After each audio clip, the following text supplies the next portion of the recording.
Now we are going to discuss about the physical properties of alkane. Alkane की physical properties, जिसमें हम लोग discuss करेंगे solubility, melting point और boiling point के बारे में। सबसे पहला जो हम लोग डिस्कस करने जा रहे हैं that is solubility of alkane.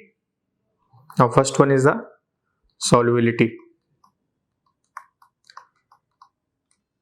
Alkene जैसे मैं ब्यूटेन ले लूं, butane is CH3 CH2 CH2 CH3।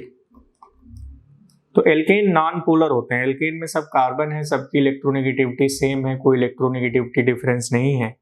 तो एल्केन जो होते हैं वो नॉन पोलर होते हैं, दे आर नॉन पोलर। तो जो नॉन पोलर कंपाउंड्स होते हैं वो नॉन पोलर सॉल्वेंट में सॉल्युबल होते हैं, पोलर सॉल्वेंट में इनसॉल्युबल होते हैं। तो अगर मैं इसको डिसॉल्व करूं CCl4 में या CH2 में या बेंजीन में, तो वो यहां पर सॉल्युबल होगा। तो alkanes are soluble in non polar solvent like CCl4, CH2, benzene etcetera. But अगर मैं इसको पोलर सॉल्वेंट में डिसॉल्व करूं, पोलर सॉल्वेंट जैसे वाटर है, अल्कोहल है, ये सब पोलर होते हैं, अमोनिया है, कार्बोक्सिलिक एसिड है, RCOH, तो इसमें ये इनसॉल्युबल हो जाएंगे, दे आर इनसॉल्युबल। तो एल्केन्स नॉन पोलर सॉल्वेंट में सॉल्युबल बट पोलर सॉल्वेंट्स में insoluble. So this is the first physical property that is solubility. Now second जो इनकी फिजिकल प्रॉपर्टी है that is boiling point. Now second physical property is the boiling point.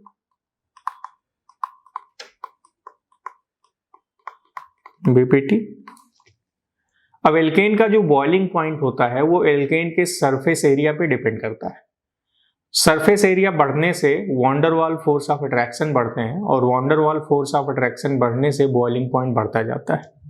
तो alkene में जब number of carbon बढ़ेंगे तो उसका surface area बढ़ेगा, उसका बॉइलिंग पॉइंट भी बढ़ता जाएगा। जैसे मैं वेरियस एल्केन ले लूं, this is propane, this is butane, pentane and this is hexane. Now number of carbon बढ़ने लगे, नंबर ऑफ कार्बन बढ़ेंगे तो सरफेस एरिया बढ़ेगा और सरफेस एरिया जब बढ़ेगा तो बॉइलिंग पॉइंट बढ़ता जाएगा। So this is the increasing order of boiling point. Number of carbon बढ़ने से एल्केन का बॉइलिंग पॉइंट बढ़ता है। बट अगर मैं पेंटेन को ले लूं, पेंटेन का जो फार्मूला है दिस इज C5H12। तो पेंटेन के कई आइसोमेरिक स्ट्रक्चर हैं, जैसे कि ये एक तो normal pentane, this is N pentane, दूसरा है कि 2-मिथाइल ब्यूटेन, 2-मिथाइल ब्यूटेन, थर्ड जो है वो 2,2-डाइमिथाइल प्रोपेन, 2,2-डाइमिथाइल प्रोपेन। आप देखिए ब्रांचिंग होने से एल्केन का सरफेस एरिया कम होने लगता है, ब्रांचिंग होने से वो स्फेरिकल शेप में आने लगता है। आप ये देखें तो स्फेरिकल शेप में आने से सरफेस एरिया कम होने लगेगा। सरफेस एरिया कम होगा तो वॉन्डर वाल अट्रैक्शन कम होगा और वॉन्डर वाल अट्रैक्शन के कम होने से जो बॉइलिंग पॉइंट होगा वो डिक्रीज होता जाएगा। नाउ एल्केन की ब्रांचिंग होने से सरफेस एरिया घटता है, इसलिए उसका बॉइलिंग पॉइंट डिक्रीज होने लगता है। So this is about the boiling point of alkene. Now the third physical property of alkane is the melting point.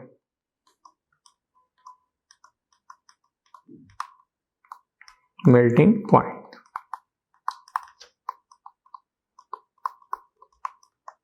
तो मेल्ट हम सॉलिड को करते हैं और मेल्टिंग पॉइंट किसी भी सॉलिड का डिपेंड करता है कि उस सॉलिड की पैकिंग कितनी अच्छी है। जिन सॉलिड की पैकिंग 3 डायमेंशनल लैटिस में जितनी बेहतर होगी उनका मेल्टिंग पॉइंट उतना ज्यादा होता है। तो ऐसा पाया गया कि ऐसे एल्केन जिनमें इवन नंबर ऑफ कार्बन होते हैं उनकी packing odd number of alkane वाले से ज्यादा बेहतर होती है। तो alkanes having even number of carbon have higher value of melting point than alkane having odd number of carbon. पर इसका मतलब ये नहीं कि ब्यूटेन और पेंटेन में जो बॉइलिंग पॉइंट, मेल्टिंग पॉइंट जो होगा वो पेंटेन का ज्यादा होगा पेंटेन का, बट ऑड से इवन में आने पर चेंज इन मेल्टिंग पॉइंट बहुत ही कम होगा। ऑड से इवन में आने पर चेंज इन मेल्टिंग पॉइंट बहुत ही ज्यादा होगा, बट इवन से ऑड में जाने पर चेंज इन मेल्टिंग पॉइंट बहुत ही कम होगा।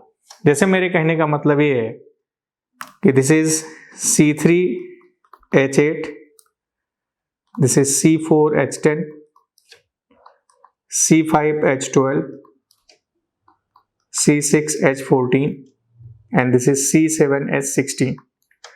अब जब आप ऑड से इवन नंबर ऑफ कार्बन के एल्केन में जाएंगे तो पैकिंग और बेहतर हो जाएगी।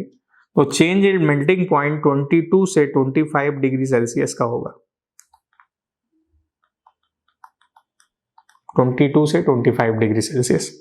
बट जब आप इवन से ऑड में जाएंगे तो पैकिंग उतनी बेहतर नहीं रहेगी, तो चेंज इन टेम्परेचर सिर्फ 3 से 5 डिग्री सेल्सियस का रहेगा। ब्यूटेन और पेंटेन में नंबर ऑफ कार्बन ज्यादा होने से, नंबर ऑफ बॉन्ड्स ज्यादा होने से पेंटेन का ही ज्यादा होगा, बट ऑड नंबर वाले की पैकिंग बेहतर नहीं होगी, इसलिए ब्यूटेन से पेंटेन में जाने पर change in melting point less होगा।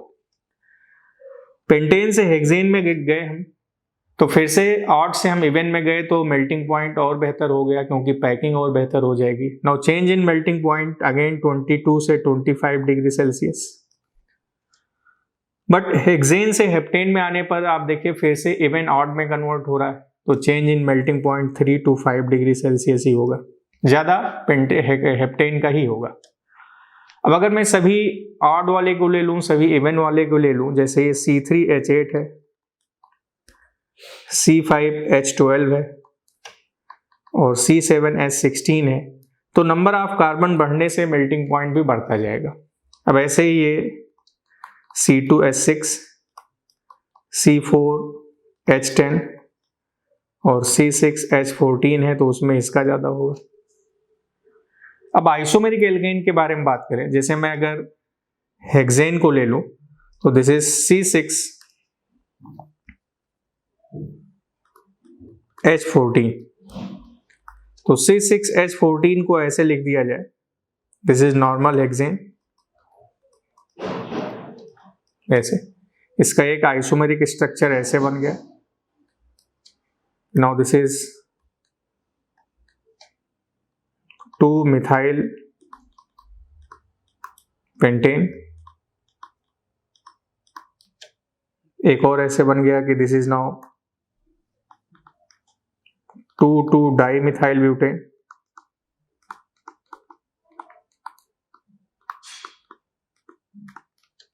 और एक हो गया 2,3-dimethyl butane. This one the name of compound is 2,3-dimethyl butane. अब इनमें अगर मेल्टिंग पॉइंट का ऑर्डर पूछा जाए, now melting point increasing order में, एल्केन में ब्रांचिंग होने से एल्केन में 3 डायमेंशनल कैरेक्टर इंक्रीज होता है, तो branching of alkane give it a more compact 3D structure which pack better into solid lattice। Alkane की ब्रांचिंग होने से उसमें 3 डायमेंशनल कैरेक्टर बढ़ेगा। 3 डायमेंशनल कैरेक्टर बढ़ने से सॉलिड की पैकिंग और बेहतर होती जाएगी। सॉलिड की पैकिंग और बेहतर होती जाएगी तो कंपाउंड हार्ड होता जाएगा और उसका मेल्टिंग पॉइंट और ज्यादा होता जाएगा। तो ब्रांचिंग होने से बॉइलिंग पॉइंट घटता है लेकिन मेल्टिंग पॉइंट बढ़ता है, क्योंकि मेल्टिंग पॉइंट सॉलिड की पैकिंग पे डिपेंड करता है और बॉइलिंग पॉइंट डिपेंड करता है लिक्विड के van der Waals force of attraction पे। तो branching of alkane increases melting point and branching of alkane decrease its boiling point. So this is about the melting point, boiling point and solubility of alkane.